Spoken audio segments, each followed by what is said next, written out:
Isn't it a paradox that the very thing you do to protect yourself, worrying, is often what causes you the most distress? What if worry, at its core, is simply a misguided attempt at self-protection, a signal misfired, a messenger delivering an urgent but ultimately flawed warning? In a world where anxiety is increasingly prevalent, understanding its true nature is more crucial than ever. Stay with me, because by the end of this video, you'll discover how to transform your relationship with anxiety, seeing it not as a threat, but as an opportunity for profound growth and self-discovery. We're not just talking about quick fixes or temporary relief.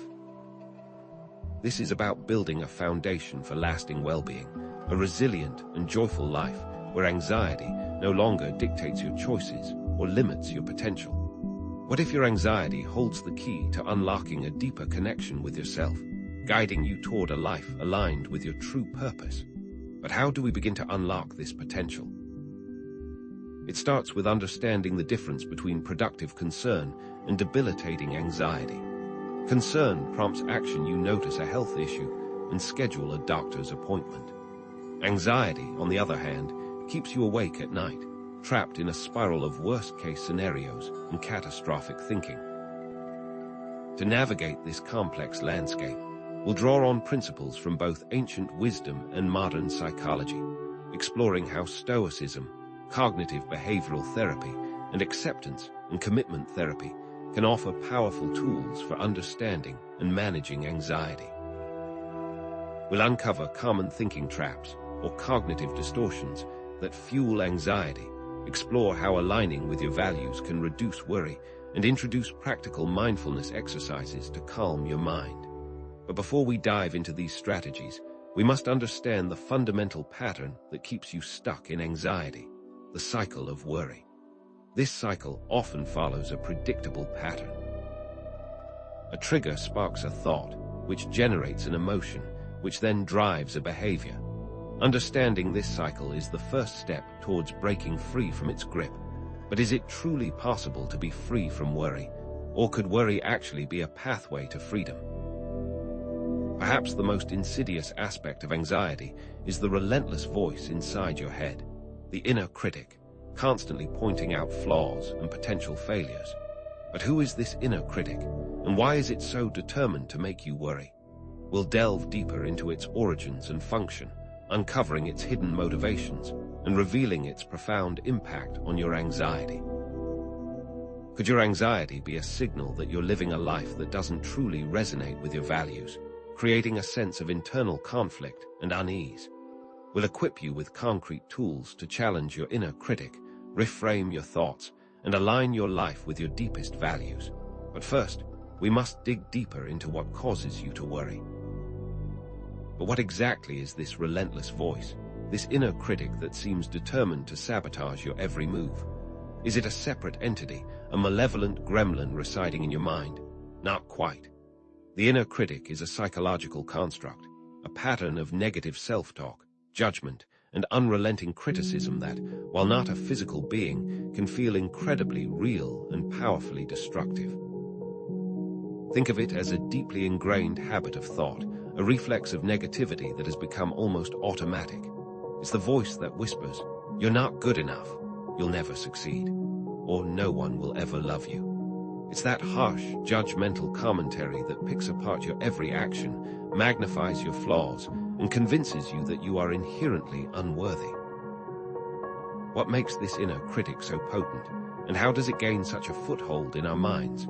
The answer often lies in our early childhood experiences. The inner critic frequently develops as a result of conditional love, harsh criticism, or even traumatic events experienced during formative years. If you grew up in an environment where affection and approval were contingent upon meeting certain expectations, where mistakes were met with scorn, or where you felt unsafe expressing your true self, you may have internalized these messages as a way to navigate your environment. For instance, a child who is constantly told they are lazy or stupid may internalize this criticism and develop an inner critic that reinforces these beliefs throughout their life. Or, if a child experiences a traumatic event and feels responsible for it, They may develop an inner critic that constantly blames and punishes them. But consider this. Even with its harmful effects, the inner critic often operates with a twisted sense of good intentions. Paradoxically, the inner critic, in its own distorted way, often believes it's trying to protect us from perceived threats. It's like an overzealous bodyguard, constantly scanning for danger and pointing out potential flaws and weaknesses, all in the name of keeping us safe. However, its methods are ultimately counterproductive. The inner critic's constant negativity erodes our self-confidence, stifles our creativity, and prevents us from taking risks and pursuing our goals. It's like trying to navigate life with the emergency brake constantly engaged, hindering your progress and creating unnecessary friction. For example, someone with a fear of public speaking might have an inner critic that tells them they will humiliate themselves, causing them to avoid speaking opportunities altogether, thus reinforcing their fear. But how can we begin to disentangle ourselves from the grip of this internal saboteur? The first step is to simply recognize its voice and identify its characteristic patterns. So let's try an exercise. Take a few minutes to write down the things your inner critic says to you. What's its tone? Is it harsh and accusatory or subtle and undermining? What kind of language does it use? Does it employ absolute statements like always and never? Or does it rely on generalizations and assumptions? What are its most common criticisms? Does it focus on your appearance, your intelligence, your relationships, or your career? By bringing these patterns to conscious awareness, you begin to disempower the inner critic and create space for a more compassionate and realistic self-assessment. Instead of thinking, I might fail this project, the inner critic might say, you will fail. You're not competent enough, you're not dedicated enough, you never finish anything. This is much harsher and less realistic. What you're seeing is the inner critic at work. How, then, can we take this knowledge and use it to transform our relationship with worry? Often, the inner critic relies on cognitive distortions to fuel its negativity. What exactly are these distortions? Cognitive distortions are irrational or biased ways of thinking that amplify anxiety and contribute to negative emotions. They're like mental filters that distort reality, making things seem far worse than they actually are. Imagine looking at the world through a warped lens that exaggerates flaws, minimizes strengths, and paints everything in shades of gray. These distortions can take many forms, each with its own unique flavor of negativity. Learning to identify these distortions is crucial for breaking free from the cycle of anxiety. Some common cognitive distortions include catastrophizing, where you assume the worst possible outcome will happen, even when there's no evidence to support it. Overgeneralization, where you draw broad conclusions based on a single event, assuming that one failure means you'll always fail. Black and white thinking, where you see things in extremes with no shades of gray, believing that you're either a complete success or a total failure. Mind reading, where you assume you know what other people are thinking, especially when it comes to negative judgments about you. And personalizing, where you take things personally and blame yourself for events that are beyond your control. For example, if you fail one test, you might overgeneralize and think, I'm going to fail all my classes, completely disregarding all the other tests you've passed. Or, if a friend doesn't return your call, you might mind read and assume they're angry with you without considering other possible explanations. But how do we combat these distorted thought patterns? This is where cognitive restructuring comes in. Cognitive restructuring is a technique for identifying and challenging these cognitive distortions, reframing them in a more rational and realistic way. It involves examining your thoughts, identifying any distortions present, and then consciously replacing them with more balanced and objective perspectives. It's like taking off those warped lenses and seeing the world with greater clarity and accuracy. Now, let's put this into practice. Write down a worrying thought that has been troubling you recently. For example, I'm going to get fired from my job. Next, identify the cognitive distortions present in that thought. In this case, you might be catastrophizing, assuming the worst possible outcome, and mind-reading, assuming your boss is unhappy with your performance. Now, reframe the thought in a more balanced and realistic way. Instead of "I'm going to get fired," you could say, "I'm feeling anxious about my job security. I will focus on performing my duties to the best of my abilities and communicate with my boss to address any concerns." So now, what deeper meaning can we draw from this work? Beyond the internal landscape of thoughts and criticisms, our anxiety often stems from a misalignment between our actions and our deepest values. But what exactly are personal values, and how do they influence our well-being? Your values are the principles and beliefs that are most important to you in life, the guiding stars that illuminate your path and shape your decisions. They are the things that truly matter to you, the ideals that give your life meaning and purpose. Values can include things like honesty, creativity, compassion, justice, freedom, security, and connection. When we live in accordance with our values, we experience a sense of fulfillment, authenticity, and inner peace. Conversely, when we act in ways that contradict our values, we're likely to experience feelings of anxiety, stress, and dissatisfaction. It's like trying to fit a square peg into a round hole. The resulting friction creates discomfort and unease. For example, if you value creativity but work in a job that stifles your creative expression, you're likely to experience anxiety and a sense of unfulfillment. Or, if you value honesty but find yourself compromising your integrity in order to please others, you'll probably experience inner turmoil and self-doubt. To help clarify your values, let's try another exercise. Take some time to write down a list of things that are important to you in life. Consider different areas, such as your career, your relationships, your health, your finances, and your personal growth. Once you have a comprehensive list, narrow it down to your top 5 core values, the ones that are most essential to your sense of well-being and purpose. Now, examine your life through the lens of these values. Are there any areas where you're not living in accordance with them? Could this misalignment be contributing to your anxiety? If you find that you're not living in alignment with your values, it's time to take action. Identify small, actionable steps you can take to bring your life more in line with your deepest beliefs. If you value creativity, commit to spending 30 minutes each day engaging in a creative activity, even if it's just doodling in a notebook. If you value connection, make an effort to reach out to loved ones and nurture your relationships.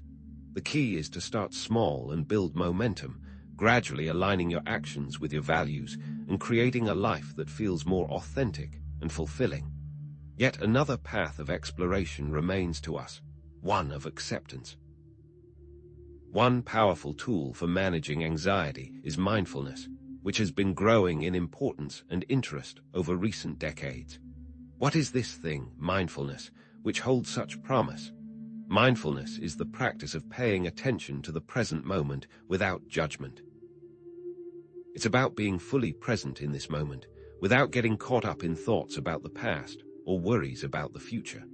It's like stepping out of the swirling chaos of your mind and finding a quiet, still center within yourself.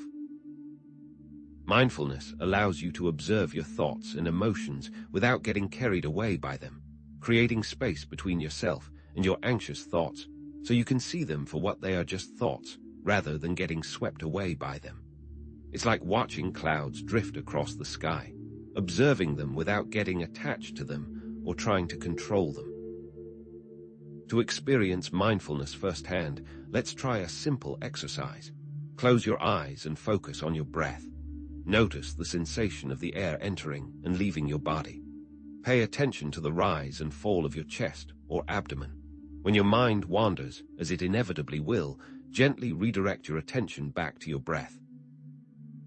There's no need to judge yourself for getting distracted. Simply acknowledge the thought and gently guide your attention back to the present moment.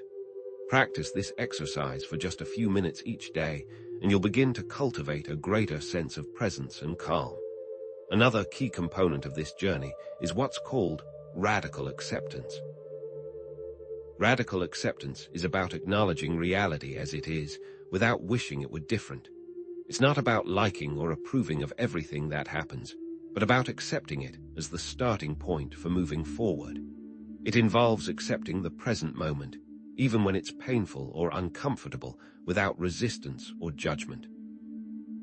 Incorporate mindfulness and acceptance into your daily routines, even for just a few minutes each day.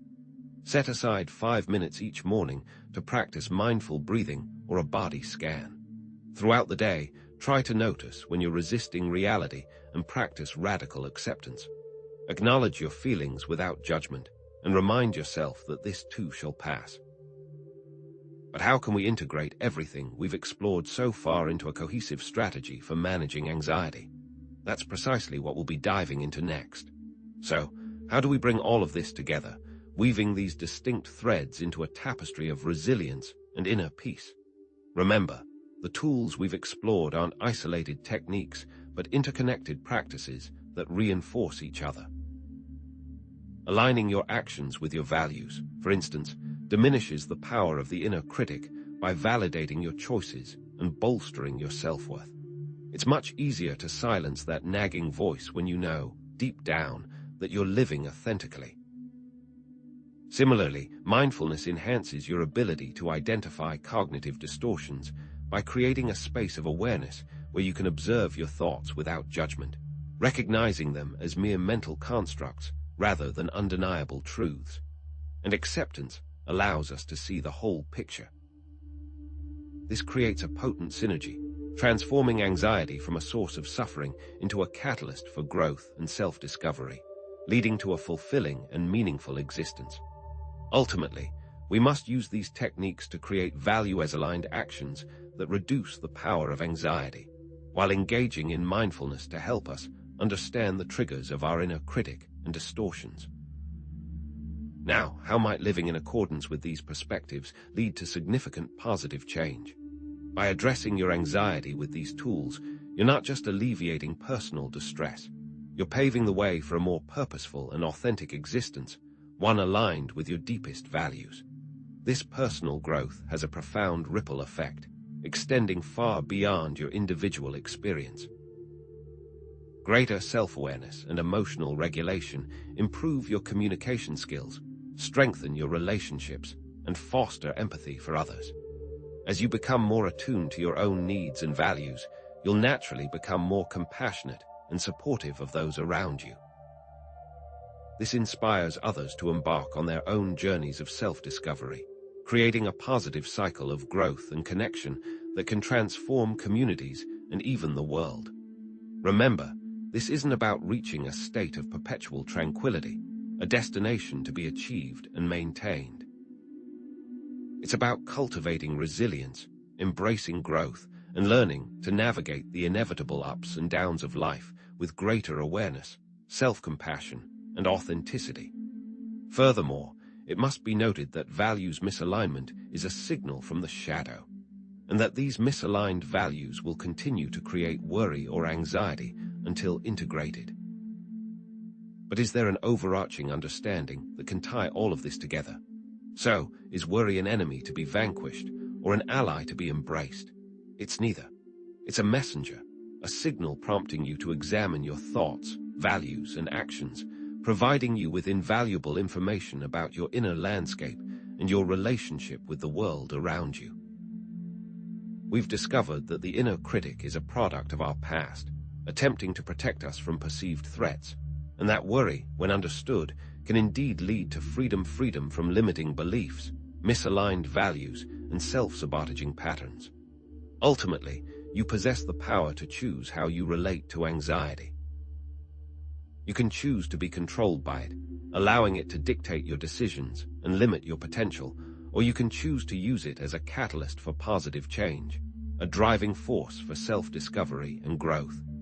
This radical acceptance and integration of the shadow ensures that suppressed feelings are acknowledged and processed, leading to resolution.